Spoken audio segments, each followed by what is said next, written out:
संध्या जो कि अपनी माँ की लाडली थी, उसकी एक बहुत बुरी आदत थी, या यूँ कह लो कि एक बीमारी थी।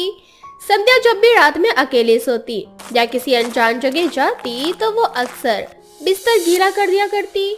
ऐसे ही एक रात संध्या घर में अकेली होती है। रात हो चुकी है और माँ घर पर भी नहीं है। क्या करूँ, मुझे तो बहुत ज्यादा डर लग रहा है। एक काम करती हूँ, मैं अपने दोस्त नीलम को अपने घर बुला लेती हूँ। अब संध्या अपनी दोस्त नीलम को फोन करती है और उसे घर बुलाती है, जिस पर नीलम उससे कहती है, संध्या यार, मैं आ जाती तेरे घर पे, पर मेरी माँ तो खुद घर पर नहीं है। भूल गई क्या कि तेरी माँ और मेरी माँ साथ में हरिद्वार गंगा स्नान करने गए हैं? जानते हो, इसीलिए तो तुझे अपने घर बुला रही हूँ। तू भी अपने घर में अकेली होगी ना। तूने पहले बोला होता तो शायद मैं आ जाती। अब रात हो चुकी है और मेरे पापा के भी घर आने का समय हो चुका है। वो अब मुझे कहीं नहीं जाने देंगे ना। एक रात की तो बात है, तो अकेले रह ले।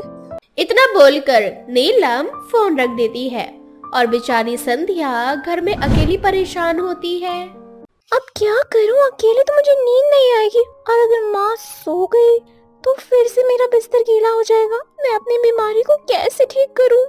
अब यही सोचते सोचते संध्या की आंख लग जाती है और जब सुबह उसके घर की डोरबेल बजती है तो उसकी आंख खुलती है और वो देखती है कि उसका बिस्तर गीला हो चुका है। ये क्या संध्या, आज तेरा बिस्तर फिर गीला हो गया। अब मैं क्या करूं? पहले कपड़े चेंज कर लेती हूँ और दरवाजे पर देखती हूँ कि कौन है। क्या पता माँ हो। अब संध्या सबसे पहले अपने कपड़े चेंज करती है और दरवाजा खोलने जाती है। जब संध्या दरवाजे पर अपनी माँ को देखती है तो वो अपनी माँ को रोते हुए गले लगा लेती है और अपनी माँ से कहती है, माँ, तुम जानती हो ना मैं अकेले घर पर नहीं रह सकती। तुम मेरी बीमारी के बारे में बहुत अच्छे से जानती हो, फिर मुझे अकेला छोड़कर क्यों जाती हो? संध्या, तू बड़ी हो गई है, आज नहीं तो कल तेरी शादी हो जाएगी। इसलिए तुझे अब अकेले रहना सीखना होगा और अपनी इस बीमारी से भी लड़ना होगा। तेरी इसी बीमारी की वजह से मैंने तेरे लिए लड़के नहीं देखे। माँ, मैं कोशिश करती तो हूँ, पर मैं क्या करूँ? किसी भी अनजानी जगह जाती हूँ या अकेली रहती हूँ तो पता नहीं कैसे बिस्तर गीला हो जाता है। देख, अब मैंने सोच लिया है कि मैं तेरा इलाज करवाऊंगी। क्या पता तुझे कोई बीमारी हो। माँ, मुझे कोई बीमारी नहीं है। अगर मुझे बीमारी होती तो मैं हर रोज बिस्तर गीला करती, पर मैं रोज बिस्तर गीला नहीं करती, इसीलिए आप मुझे बीमार बोलना बंद करो। संध्या बीमारी का नाम सुनकर अपनी माँ से नाराज हो जाती है और अपने कमरे में चली जाती है। अब इसी तरह से कुछ दिन बीत जाते हैं और एक दिन नीलम संध्या के घर आती है और संध्या की माँ से कहती है, आंटी जी, आज मेरा बर्थडे है, क्या मैं संध्या को अपने साथ घर ले जा सकती हूँ? बस एक रात की बात है। क्या एक रात की? नहीं बेटा, अगर बात दिन की होती तो मैं अपनी बेटी को भेज देती, पर रात में मैं संध्या को कहीं नहीं भेज सकती। आंटी जी प्लीज मान जाओ ना, ये मेरा आखिरी साल है, उसके बाद मैं संध्या से कभी नहीं मिल पाऊंगी। प्लीज जाने दो ना। संध्या, तू बोलना अपनी माँ से। मैं समझती हूँ नीलम बेटा, पर मेरी भी कुछ प्रॉब्लम है, इसलिए मैं तेरे साथ तेरे घर उसे नहीं भेज सकती। हाँ नीलम, मुझे माफ करना यार, पर मेरी माँ ना घर में अकेली है, मैं नहीं आ सकती। पर मैं तुझसे वादा करती हूँ, कल मैं पूरे दिन तेरे साथ रहूंगी। संध्या खुद नीलम के साथ जाने से मना कर देती है और बेचारी नीलम उदास अपने घर चली जाती है। नीलम के जाने के बाद संध्या और उसकी माँ परेशान अपने घर में बैठ जाती है और संध्या अपनी माँ से कहती है, माँ, मेरा नीलम के घर जाने का बहुत मन था। तेरा अगर इतना ही मन था तो चले जाते अपनी दोस्त के साथ उसके घर, पर उसके बाद क्या होता नीलम के घर? तेरे लिए वो अनजान है, वहाँ जाकर रात में सोती और तू बिस्तर गीला कर देती। फिर पता है ना क्या होता तेरे साथ? सबके सब तेरा मजाक बनाते। आज पहली बार संध्या की माँ ने संध्या को इतनी बुरी तरह से डांटा था। अपनी माँ की ये बात सुनकर संध्या को बहुत बुरा लगता है और वो ठान लेती है कि वो अपनी इस बीमारी को खत्म करके रहेगी। माँ, मैं जानती हूँ आपको मेरी फिक्र है, इसलिए आप मुझे कहीं नहीं जाने देते हो, ना ही अकेला छोड़ते, पर मैं भी आपसे वादा करती हूँ मैं अपनी इस बीमारी का इलाज खुद करूँगी। अब क्या था, अब संध्या रात में अलार्म लगा लेती है और रात में जितनी बार अलार्म बजता संध्या उतनी बार उठकर वॉशरूम जाती और इस तरह से उसका बिस्तर गीला नहीं होता। ये देखकर संध्या की माँ को बहुत अच्छा लगता है और उसे विश्वास हो जाता है कि बस उसकी बेटी अनजान जगह पर भी जा सकती है और अकेली भी रह सकती है। मेरी बच्ची, तू तो अभी बच्ची ही है। अगर बच्चों को रात में 2 से 3 बार उठकर वॉशरूम ना ले जाया जाए तो वो भी बिस्तर तो गीला कर ही देते हैं। वही हाल तेरा है। पर अब ऐसा नहीं है, मैं तेरी शादी करवा सकती हूँ। बस इसके लिए तुझे रात में 2 से 3 बार उठना होगा। माँ, अब तुम चिंता मत करो, मुझे अपनी बीमारी से लड़ने का इलाज मिल चुका है। अब तुम आराम से मेरी शादी करवा सकती हो। अब संध्या को अपनी बीमारी का इलाज पता चल चुका था, इसलिए संध्या की माँ उसकी शादी के लिए लड़की देखने लगती है और बहुत जल्द उसकी शादी विवेक नाम के एक बहुत अच्छे लड़के से करवा देती है। शादी के बाद विदाई से पहले संध्या की माँ संध्या से कहती है, संध्या बेटा, तू जानती है ना, शादी के बाद आज ससुराल में तेरी पहली रात है। तुझे बहुत सावधानी बरतनी होगी और 2 से 3 बार वॉशरूम जाना होगा। इसीलिए अपने फोन में जाते ही अलार्म लगा देना ताकि कोई गलती ना हो। अरे बहन, अब बेटी से बातें ही करती रहोगी या अपनी बेटी को विदा भी करोगी? आखिर मुझे भी तो बहू को ससुराल लेकर जाना है और वहाँ इसका स्वागत करना है। अब बहुत जल्द संध्या विदा होकर अपने ससुराल आती है और अपने कमरे में सोने के लिए चली जाती है, पर तभी लाइट चली जाती है और गर्मी ज्यादा होने की वजह से वो सो नहीं पाती। और तभी उसकी सास उसके कमरे में आकर अपने बेटे बहू से कहती है, अरे बहू, गर्मी बहुत है और मैं उन सास में से नहीं हूँ जो अपने बहू को पर्दे में रखूं। और विवेक छत पे जाके सो रहा है तो आज हम सब आंगन में सोएंगे। चलो संध्या, छत पर चलते हैं। बिस्तर उठा लो, बहुत मजा आएगा। ठंडी ठंडी हवा चलती है और हमारी छत बहुत बड़ी भी है। अब संध्या जल्दबाजी में बिस्तर तो ले लेती है, पर अपना फोन और आराम लेना भूल जाती है। अब सोते हुए संध्या को याद आता है कि उसका फोन और अलार्म नीचे रह गया। संध्या उठकर नीचे जाने लगती है कि तभी एक बार फिर से विवेक उससे कहता है, अरे संध्या, तुम नीचे कहाँ जा रही हो? बहुत रात हो गई है, सो जाओ। कुछ देर बाद सुबह हो जाएगी, फिर माँ की रस्में भी शुरू हो जाएंगी। पर मेरा फोन नीचे रह गया। इस वक्त फोन की क्या जरूरत है? और मेरे पास मेरा फोन है ना, तुम्हें जरूरत पड़े तो तुम मेरा फोन ले लेना। इतना बोलकर विवेक संध्या को अपने पास सोने के लिए कहता है। अब संध्या भी ना चाहते हुए सो जाती है और जब सुबह होती है तो वो देखती है कि उसका बिस्तर गीला है और विवेक को संध्या का सच पता चल चुका है। ये देखकर संध्या को बहुत शर्मिंदा महसूस होती है और तभी विवेक उससे कहता है, तो ये वजह थी जो तुम इतनी रात को नीचे फोन लेने के लिए अंधेरे में जा रही थी। आखिर तुम्हें ये बीमारी कब से है? मुझे कोई बीमारी नहीं, बस जब मैं अकेली होती हूँ तो अनजान जगह अपने आप ही मेरा बिस्तर गीला हो जाता है। संध्या का सच जानने के बाद विवेक संध्या का साथ देता है और उसकी इस बीमारी को ठीक करने में उसकी मदद करता है। इतना अच्छा पति पाकर संध्या बहुत खुश होती है और अपने पति के साथ हंसी खुशी अपना जीवन जीती है। जबकि सास सुमन एक दिन उससे कहती है, अरे बहू, शादी को 4 साल हो गए हैं, मुझे दादी बनाएगी या नहीं? आजकल के तुम पढ़े लिखे लोग बच्चा पैदा ही नहीं करना चाहते क्या? अरे माँ जी, ऐसी बात नहीं है। जब मुझे और विनोद को लगेगा कि हमें बेबी करना है तो हम कर लेंगे। अब दुनिया वाले और समाज वालों को दिखाने के लिए तो हम बच्चा पैदा नहीं कर सकते ना, क्योंकि जिम्मेदारी तो हम दोनों को उठानी है ना। और आपको तो पता ही है कि अभी मेरे और विनोद की जॉब का क्या सीन है। सीन चाहे जो भी हो, तुम दोनों मियाँ बीवी तो ऑफिस चले जाते हो। सारा दिन घर पर मैं अकेली रहती हूँ। मुझे इस घर में बच्चा चाहिए, वो भी जल्द, वरना मैं तीर्थ यात्रा पर चली जाऊंगी और वहीं रह जाऊंगी हमेशा के लिए। दोबारा नहीं आऊंगी कभी। माँ जी, आपके सीन से ना इस घर में बच्चा पैदा नहीं होगा। और हाँ, एक बात ना आप हमेशा याद रखना, ये जो आजकल के लोग हैं ना, जो आपको 2-4 बातें सुना कर जाते हैं कि आपकी बहू को इतना समय हो गया, उसका बच्चा नहीं हुआ, तो ना इन बातों में ध्यान देना आप बिल्कुल बंद कर दो। और इन आसपास के लोगों के साथ उठना बैठना भी बंद कर दो, क्योंकि इनको हमारे घर की कोई सिचुएशन नहीं पता जो हमें मालूम है। मेरे आसपास ना जितने भी लोग हैं, उन सभी के घर में एक नन्हा मुन्ना बच्चा है और मुझे भी अपने घर में बच्चा चाहिए। अगर ऐसा नहीं हुआ ना तो मैं सच में ये घर छोड़कर चली जाऊंगी। अच्छा ठीक है, विनोद को आने दो, मैं उनसे बात करती हूँ इस बारे में। शाम को दोनों पति पत्नी ऑफिस से घर आ जाते हैं, जिसके बाद ऋचा अपने पति विनोद से इस बारे में बात करते हुए उससे कहती है, तुम्हारी माँ की ना ऐसी जिद है कि उन्हें अब इस घर में बच्चा चाहिए और अगर बच्चा नहीं मिले तो वो घर छोड़कर चली जाएंगी। अब बताओ, ऐसा करने से काम चलेगा क्या? वैसे ऋचा, माँ बिल्कुल सही कह रही है। शादी को 4 साल हो चुके हैं, अब हमें एक बेबी कर लेना चाहिए, क्योंकि मेरा भी मन करता है कि अब मुझे कोई पापा बोलने वाला हो। अच्छा, तो प्लानिंग तुम्हारे अंदर भी चल रही है। अब अगर माँ जी भी तैयार हैं, तुम भी तैयार हो तो फिर मुझे भी कोई दिक्कत नहीं है, मैं भी तैयार हूँ फिर। ठीक है, फिर शुरुआत आज ही कर दें क्या? हाँ बिना। ऐसे ही समय बीतता जाता है। कुछ ही समय बाद रिचा प्रेग्नेंट हो जाती है।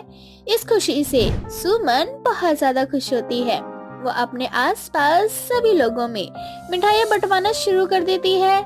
ऐसे ही एक दिन सुमन अपनी समधन अनीता से फोन पर बात करती है और उससे कहती है, अरे अनीता बहन, तुम्हारी बिटिया माँ बनने वाली है और तुम नानी बनने वाली हो। मैं तो कहती हूँ कुछ दिनों के लिए यहाँ आ जाओ, तुम्हारी बेटी को भी अच्छा लगेगा। अरे ये तो बहुत अच्छी बात है कि मैं नानी बनने वाली हूँ। बहुत समय बाद ही खुशियाँ मेरे पास आई हैं। वैसे फिलहाल कुछ दिनों से मेरी तबीयत ठीक नहीं चल रही है। जैसे ही मेरी तबीयत में सुधार आएगा मैं अपनी बेटी से मिलने आ जाऊंगी। क्या हो गया बहन, तुम्हारी तबीयत तो ठीक है ना? अरे बहन, कुछ भी समझ में नहीं आ रहा।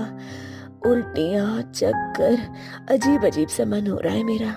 हे भगवान, प्रेग्नेंट मेरी बहू है। प्रेगनेंसी वाले लक्षण तो आपके अंदर दिखाई दे रहे हैं। कहीं ऐसा तो नहीं कि भाई साहब ने? अरे नहीं नहीं बहन, बुढ़ापे में तो ये सब लगता ही रहता है। कुछ उल्टा पुल्टा खा लिया होगा, इस वजह से मेरी तबीयत ठीक नहीं है। चलो ठीक है, अपना ध्यान रखना। ऐसे ही कुछ दिन बीत जाते हैं। रिचा की माँ की तबीयत दिन प्रतिदिन खराब होने लगती है। ये देखकर रिचा अपनी माँ के पास जाती है और उसे पास के ही अस्पताल में ले जाती है। चेकअप के दौरान पता चलता है कि रिचा की माँ बनने वाली है। ये खबर सुनकर रिचा को बड़ा ही अजीब लगता है। तो वहीं रिचा की माँ अनीता को बहुत ज्यादा शर्मिंदगी महसूस होने लगती है। दोनों माँ बेटी किसी तरह से घर आ जाते हैं। घर आने के बाद अनीता रोने लगती है। तभी रिचा उसे समझाते हुए उनसे कहती है, देखो माँ, जो होना था वो हो गया। सिचुएशन ऐसी है कि आप अब अबॉर्शन नहीं करवा सकते और आपको अब बेबी रखना ही होगा अपना। और इसमें शर्म वाली कोई बात नहीं, बच्चा पैदा करने की कोई उम्र नहीं होती। लेकिन बेटा, तेरे ससुराल वालों को जब पता चलेगा कि बुढ़ापे में मैं माँ बनने वाली हूँ तो वो मेरा बहुत मजाक बनाएंगे। माँ, मैं हमेशा से बोलती हूँ कि दुनिया क्या बोलती है इस बारे में हमें इससे कोई फर्क नहीं पड़ना चाहिए। मेरे ससुराल वाले अगर आपका मजाक बनाते हैं तो बनाने दो। ये सब कुछ ना कुछ टाइम के लिए रहता है, उसके बाद सब कुछ शांत हो जाता है, सब भूल जाते हैं जब उन्हें एक नई खबर मिलती है तो। ऐसे ही समय बीतता जाता है। जब ये बात सुमन को पता चलती है तो वो अपनी समधन का खूब मजाक बनाती है और अपनी समधन से कहती है, हाय राम जी, इनको बुढ़ापे में जवानी चढ़ रही है। एक तरफ बेटी माँ को नानी बना रही है तो दूसरी तरफ माँ अपनी बेटी को बहन बनाने का सुख दे रही है। वाह रे दुनिया, आजकल के लोगों में तो शर्म ही नहीं बची। कैसी बातें कर रहे हैं आप? और अगर मेरी माँ बनने वाली है तो इसमें शर्म की कोई बात नहीं है। कभी कभी क्या होता है, जो होता है अच्छे के लिए होता है और इसके पीछे भगवान का क्या अच्छा छिपा है कोई नहीं जानता। इसीलिए इस बारे में कुछ ना ही बोलो तो बेहतर होगा आपके लिए। मैं क्या बोलूं, तेरी माँ को शर्म नहीं है क्या? अरे दुनिया वाले तो मजाक बनाएंगे ही। ये सब करने से पहले ना 50 बार सोचना चाहिए था उनको। अब ऐसे ही समय बीतता जाता है। रिचा और उसकी माँ दोनों को देखते ही देखते 9वां महीना लग जाता है। दोनों को एक ही दिन लेबर पेन होता है और दोनों को एक ही अस्पताल में एडमिट कराया जाता है। रिचा की कंडीशन बहुत ज्यादा बुरी थी। थोड़ी देर बाद डॉक्टर बाहर आते हैं और सुमन से कहते हैं, जी देखिए, आपकी बहू की हालत बहुत खराब है। हमें बच्चा और माँ दोनों में से एक को बचाना होगा। जी देखिए, मेरी बहू को बचाना, बच्चा तो बाद में भी हो जाएगा। जी देखिए, अब कोई गारंटी भी नहीं है आगे आपकी बहू दोबारा माँ बन पाए। हे भगवान, ये क्या हो गया मेरी बहू के साथ? डॉक्टर रिचा का ट्रीटमेंट करते हैं तो वहीं दूसरी तरफ अनीता एक बहुत ही सुंदर सी बेटी को जन्म देती है। ऐसे ही थोड़ी देर बाद रिचा का इलाज हो जाता है, जहां उसका बच्चा अभी दुनिया में नहीं था। जब ये बात अनीता को पता लगती है तो वो अपना बच्चा अपनी समधन को देते हुए उनसे कहती है, समधन जी, ये मेरी बेटी आप मेरी बड़ी बेटी को दे देना। बड़ी बहन भी तो माँ के समान होती है। और रिचा को कभी मत बताना कि उसका बच्चा मरा हुआ पैदा हुआ, वरना उसकी हालत बहुत खराब हो जाएगी। मुझे माफ कर देना समधन जी, मैंने आपका बहुत मजाक बनाया। आज यही बनाया हुआ मजाक मेरी बहू की खुशियों को वापस कर रहा है। इस तरह से अनीता अपना बच्चा अपनी बेटी को दे देती है और इस तरह से रिचा अपनी जिंदगी में आगे बढ़ती है। रिचा की सास सुमन एक दिन उससे कहती है, अरे बहू, शादी को 4 साल हो गए हैं। मुझे दादी बनाएगी या नहीं? आजकल के तुम पढ़े लिखे लोग बच्चा पैदा ही नहीं करना चाहते क्या? अरे माँ जी, ऐसी बात नहीं है। जब मुझे और विनोद को लगेगा कि हमें बेबी करना है तो हम कर लेंगे। अब दुनिया वाले और समाज वालों को दिखाने के लिए तो हम बच्चा पैदा नहीं कर सकते ना, क्योंकि जिम्मेदारी तो हम दोनों को उठानी है ना। और आपको तो पता ही है कि अभी मेरे और विनोद की जॉब का क्या सीन है। सीन चाहे जो भी हो, तुम दोनों मियाँ बीवी तो ऑफिस चले जाते हो। सारा दिन घर पर मैं अकेली रहती हूँ। मुझे इस घर में बच्चा चाहिए, वो भी जल्द, वरना मैं तीर्थ यात्रा पर चली जाऊंगी और वहीं रह जाऊंगी हमेशा के लिए। दोबारा नहीं आऊंगी कभी। माँ जी, आपके सीन से ना इस घर में बच्चा पैदा नहीं होगा। और हाँ, एक बात ना आप हमेशा याद रखना, ये जो आजकल के लोग हैं ना, जो आपको दो चार बातें सुना कर जाते हैं कि आपकी बहू को इतना समय हो गया, उसका बच्चा नहीं हुआ, तो ना इन बातों में ध्यान देना आप बिल्कुल बंद कर दो। और इन आसपास के लोगों के साथ उठना बैठना भी बंद कर दो, क्योंकि इनको हमारे घर की कोई सिचुएशन नहीं पता जो हमें मालूम है। मेरे आसपास ना जितने भी लोग हैं उन सभी के घर में एक नन्हा मुन्ना बच्चा है, और मुझे भी अपने घर में बच्चा चाहिए। अगर ऐसा नहीं हुआ ना तो मैं सच में ये घर छोड़कर चली जाऊंगी। अच्छा ठीक है, विनोद को आने दो, मैं उससे बात करती हूँ इस बारे में। शाम को दोनों पति पत्नी ऑफिस से घर आ जाते हैं, जिसके बाद ऋचा अपने पति विनोद से इस बारे में बात करते हुए उसे कहती है।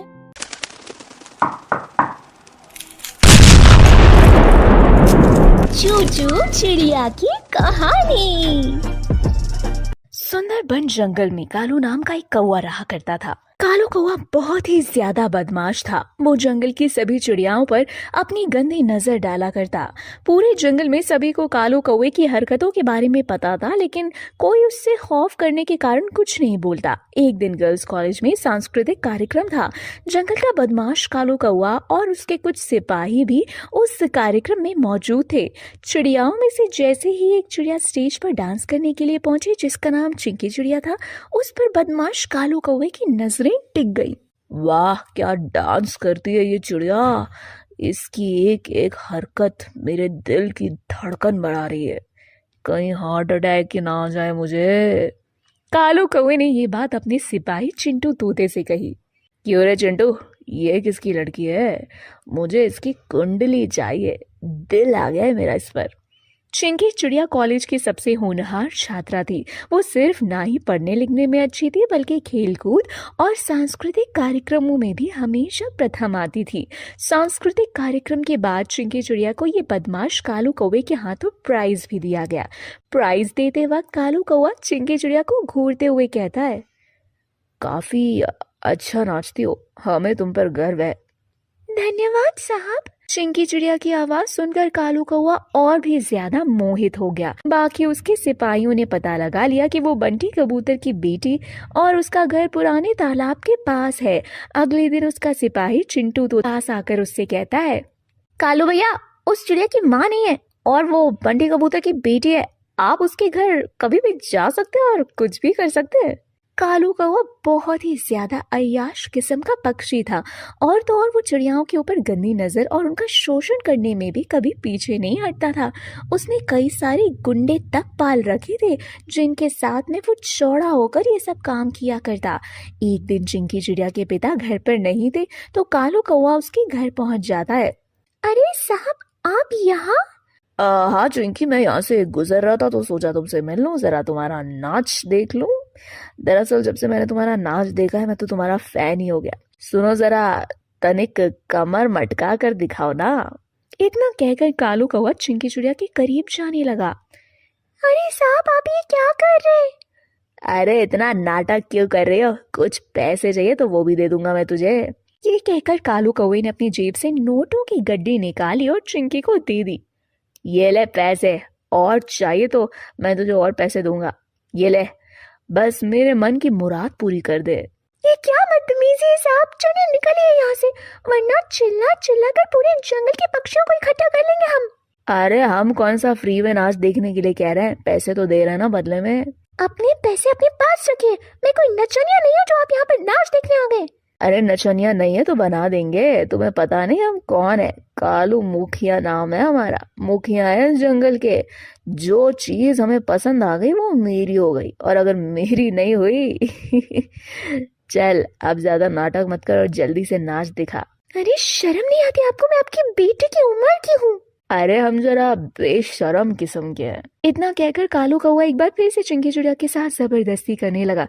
तभी चिंकी चिड़िया ने बगल में रखा हुआ फसल काटने वाला बंका उठा लिया। देख क्या रे, ये क्या है? 1 मिनट में आपकी सारी बेशर्मी निकाल कर रख देगा। चलिए भाग यहाँ से, चलिए चलिए। उस समय कालू कौवे को कुछ समझ नहीं आ रहा था कि वो क्या करे और क्या नहीं।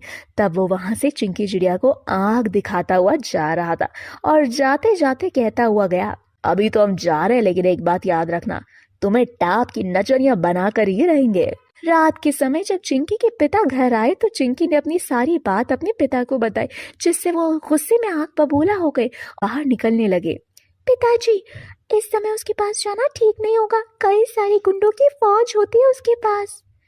मुझे कोई फर्क नहीं पड़ता बेटी, अरे बाकी पक्षियों पर उस बदमाश का खौफ होगा, उसके गुंडों का होगा, और इसीलिए सभी पक्षी चुप रह जाते होंगे, लेकिन ये बाप चुप नहीं रहेगा। उसकी इतनी हिम्मत कि वो मेरी गैर मौजूदगी में मेरे घर आए।